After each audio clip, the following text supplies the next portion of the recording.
실생 파종이라든가 삽목이라든가 이런 부분부터 먼저 딴 얘기를 하면서 한 개씩 가르쳐 드리는 이유가 뭐냐면, 식물은 그 식물의 핵심적인 번식 방법을 알면 뭐가 되냐면 나누거나 이것에 불이해져요.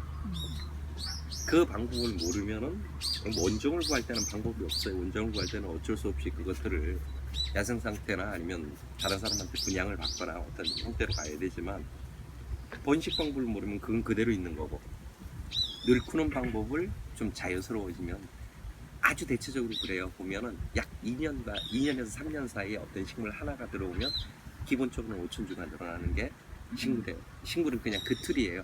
거의 대부분 그 틀이 유지가 되고 그런 부분이라서, 그래서 이제 거기에 대한 방법들을 하나하나 좀 하려고 하고요.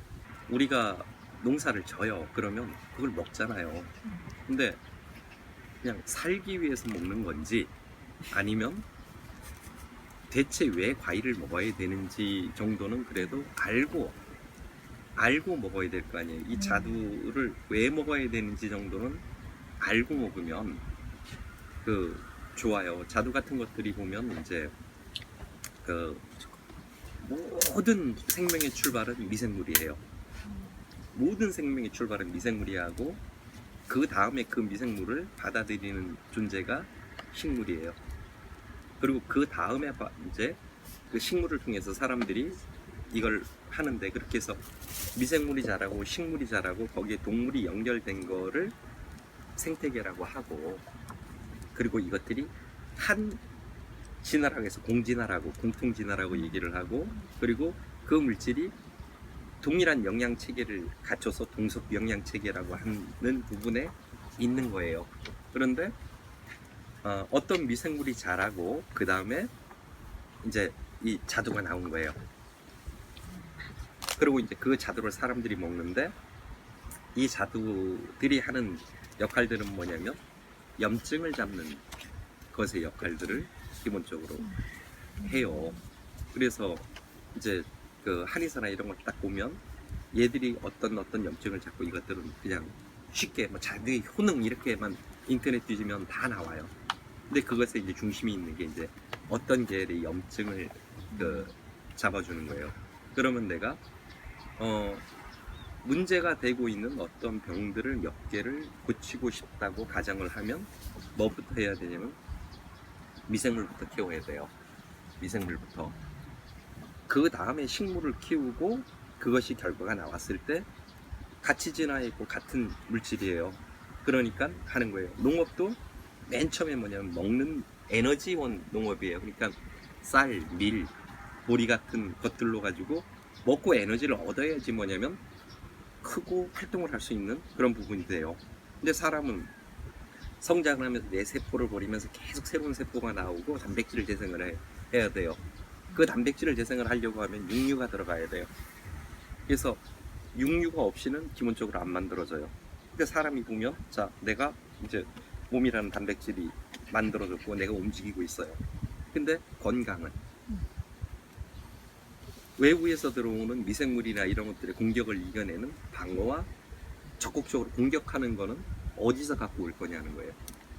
사람이 스스로 만들어내기는 하지만 고기를 먹으면 사람이 단백질을 만들어내요.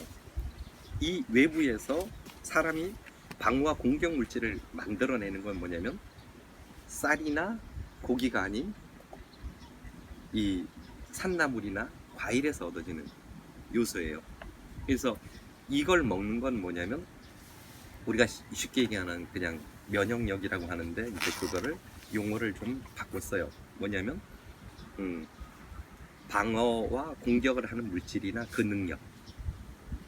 외부의 면역력 그러면 이게 그거에 대한 용어를 다시 해야 되는데, 방어와 공격 물질이라고 하거나 방어와 공격을 하는 능력이라고 하면 좀 이렇게 알아듣기가 조금 편안해서, 그래서 면역력이라는 용어를 버리고 방어와 공격 그 물질, 그 능력, 이렇게 용어를 좀 변경을 했어요. 그래서 이런 것들을 먹음으로써 뭐가 되냐면 사람이 나이가 들고 무엇을 했을 때 이제 그거를 이겨내는 능력. 그러니까 과일 이코로 오래 살고 건강하고, 그 네트워크가 연결을 내가 명확하게 잡고 있어야지 뭐가 되냐면 남들한테 얘기를 할 수 있어요. 인체를 분석을 하면 한 2,500가지의 물질이 있어요. 소나무 하나를 분석하면요 1,500가지 이상의 물질이 있어요. 우리가 알고 있는 뭐 산나물이나 이런 것들을 분해했을 때 1,500종 밑의 물질로 구성되어 있는 생명체는 없어요. 다 그것 이상의 물질로 기본 구성이 되어 있는 아이들이에요. 그리고 그것들이 에너지원, 단백질 합성 빼놓고는 나머지는 전부 다 뭐냐면 방어하고 공격하는 물질을 기본적으로 안고 있는 거예요. 근데 이걸 빼버리는 방법이 있어요. 뭐냐면 빨리 자라게 비료를 주고 농약을 치면 이게 빠져요. 현행농법이에요. 양만 늘푸는 농업에서는 그게 안 차요. 그래서 예를 들어서 보리수나 이런 것들하고 과일들을 뒀을 때 썩어요. 보리수가 어느 집 보리수는 따놓으면 안 썩어요. 그냥 말라요. 짜글짜글짜글해지면서. 자, 썩은 걸 먹으라면 먹을 수 있어요. 음식이 부패하고 썩은 걸 먹으라면 못 먹어요. 그게 썩기 하루 전에는 안 썩었지만 이것도 결국은 장 속에 들어가면 썩는 거예요. 근데 어떤 과일은 안 썩어요. 냅둬도.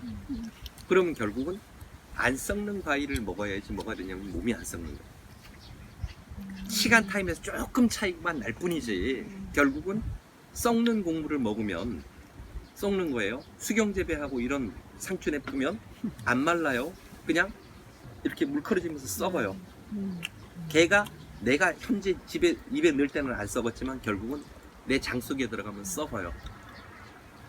썩는 걸 먹는 것과 그렇게 방어와 공격을 할 수 있는 물질을 갖고 있는 애, 그런 능력을 갖고 있는 애를 먹는 건 몸 자체가 전혀 다르게 반응을 한단 말이에요. 그래서 그걸 만들기 위해서 이제 뭐 유기농이니 뭐니 이런 여러 가지 방법들을 찾아냈지만 뭐냐면 그건 다 누가 한 거냐면 학자들이 한 거란 말이에요. 우리 소위 얘기하는 그 사람들이 만든 것들인데 이 양반들이 농사를 안 짓는단 말이에요. 농사를 안 지으니까 뭐냐면 결국은 어떻게 해야 될지에 대해서 그 사람들은 모르는 거예요. 그리고 머리를 다발다발 굴려보니까 이렇게 하면 되겠다. 그리고 설명을 했는데 사람들이 그거에 응해요. 그러면 뭐냐면 이제 그 방식이 통용화되는 부분인데 그게 농사를 졌던 사람 입장에서는 그건 비합리적이거나 이런 게 많단 말이에요. 그러니까 자연에 대한 이해와 농사를 안 짓는 사람들이 만든 부분은 분명히 뭐냐면 문제를 일으키고 그것에 대답을 얻지는 못한단 말이에요.